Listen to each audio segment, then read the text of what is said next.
Fala pessoal, beleza? Aqui é o professor Thiago. Tô gravando um videozinho então para dar um auxílio para vocês sobre a lei de Staving. Surgiu bastante dúvida, né, quanto à aplicação da lei. Então, vou fazer alguns exemplos para vocês para ficar um pouco mais claro, tá? Resolver junto com vocês. Primeiro exemplo, a gente tem um mergulhador. Deixa eu colocar aqui uma profundidade. Deixa eu colocar aqui, ó. Percebam como ficou bonito meu desenho de mergulhador, né? Estão perdendo as minhas habilidades aí como professor de educação artística aí, ó. Podia estar dando aula de educação artística para vocês, mas não, tô aqui dando aula de física, né? Digamos que ele esteja numa profundidade de 10 metros, tá? Tá mergulhando 10 metros de profundidade. E eu quero saber qual que é a pressão que está sendo exercida sobre esse mergulhador. Daí, beleza. O que é a lei de Staving? A lei de Staving, ela me diz que a pressão da coluna de fluido que tem sobre ele vai ser igual massa específica do fluido vezes a aceleração da gravidade vezes a altura da coluna de fluido. Beleza? Só que nesse caso, a gente tem mais um adicional, né? Porque acima do nosso mergulhador, a gente tem 10 metros de água e a gente tem mais a pressão atmosférica. Aqui, como digamos que ele esteja mergulhando no mar, acima do mar a gente tem a atmosfera, né? Então aqui em cima a gente tem ainda a pressão atmosférica. Beleza? Então a gente vai ter que considerar a pressão atmosférica. Se vocês olharem naquele material, essa equaçãozinha aqui aparece e aparece uma equação adicional, que é uma que aparece assim, ó, pressão ATM mais ρGH, né? Essa daqui ela tá considerando a pressão atmosférica junto. Se a gente tem a ação da pressão atmosférica junto, então a gente tem que somar essa pressão atmosférica quando a gente faz a continha, beleza? Lembrando que a gente sempre tem que utilizar as mesmas unidades. Se a gente está somando uma pressão aqui e uma outra pressão aqui, as duas têm que estar na mesma unidade. Esse cálculo aqui que a gente faz, quando a gente usa as unidades do sistema internacional, a gente tem que colocar aqui ou em Pascal ou Newton metro quadrado, né? Que são as mesmas unidades, né? Então, se a gente for consultar na tabelinha, aquela que tem no material, a gente vai ver que a pressão atmosférica a nível do mar, ela vale 10 na 5 Pascal, né? E agora essa parte aqui.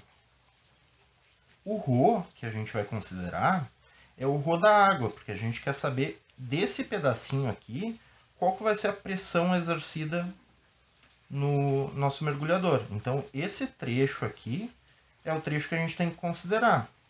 A pressão atmosférica, que é tudo que está aqui acima, a gente considerou nesse primeiro termo. Agora, esse outro termo aqui vai ser para a coluna de água que está acima dele. Beleza? Então, o ρ da água equivale a 1000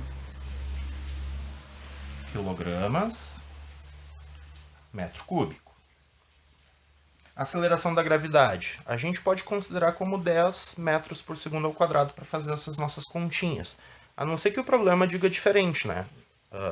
Por exemplo, se vocês forem fazer uma questão que vocês encontraram na internet, ou se vocês, quando vocês forem prestar o vestibular, esse tipo de coisa, se ele disser que é para utilizar a aceleração da gravidade como 9,8, 9,81, 9,78, daí vocês utilizam.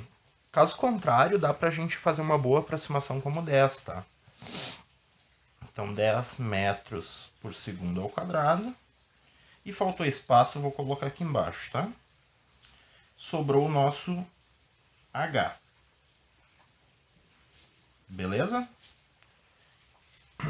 Que é 10 metros, né? 10 metros.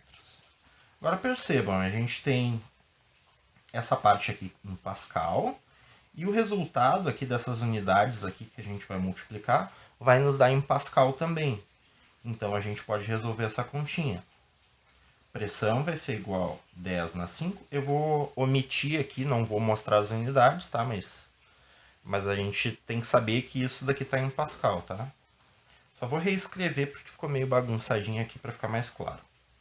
Ó, 1000 vezes 10 vezes 10.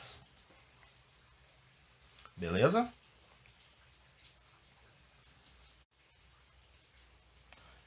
Então, agora resolvendo essa multiplicação, a gente tem que a nossa pressão vai ser igual a 10 na 5 Pascal, mais 1000 vezes 10, 10.000, né? 10.000 vezes 10, 100.000. 100.000 é 10 na 5. Né? Vocês lembram como é que faz a parte de notação científica? Eu vou escrever aqui, primeiro, só fazer bem passo a passo, tá? Ó, 100.000. E eu vou transformar isso aqui em notação científica. Como é que eu faço? Eu vou contar quantas vezes a vírgula vai pular, até sobrar só um número na frente. E daí depois eu vou multiplicar por 10 elevado a quantas vezes a minha vírgula pulou, tá? Ó, a vírgula está aqui. Ela vai pular 1, 2, 3, 4, 5 vezes, né? Então quer dizer que a minha pressão vai ser igual a 10 na 5, que é a pressão atmosférica, mais o 1 vezes 10 na 5, né? Que é a mesma coisa que 10 na 5. Ó, agora é só resolver essa sominha. Como é que eu faço soma de potências de mesma base? Eu vou somar os coeficientes da minha potência e vou manter a base. O que isso quer dizer? Qual que é o coeficiente? É o número que está multiplicando a minha potência. Aqui eu tenho 1 vezes 10 na 5, aqui eu tenho 1 vezes 10 na 5. Então eu vou somar esses coeficientes, vai ficar 2 vezes 10 na 5 Pascal. Tá aqui a minha resposta. Beleza? Esse é um primeiro exemplinho, então, para a gente começar a entender. Estou fazendo bem devagarinho, tá? Vocês não precisam fazer esse passo a passo todo, mas é só para mostrar para vocês todo passo a passo, para quando vocês quiserem, se tiverem alguma dúvida na hora de resolver, tá? Beleza? Qualquer coisa, vocês podem entrar em contato comigo, eu ajudo vocês, fiquem tranquilos. Beleza? Então, falou!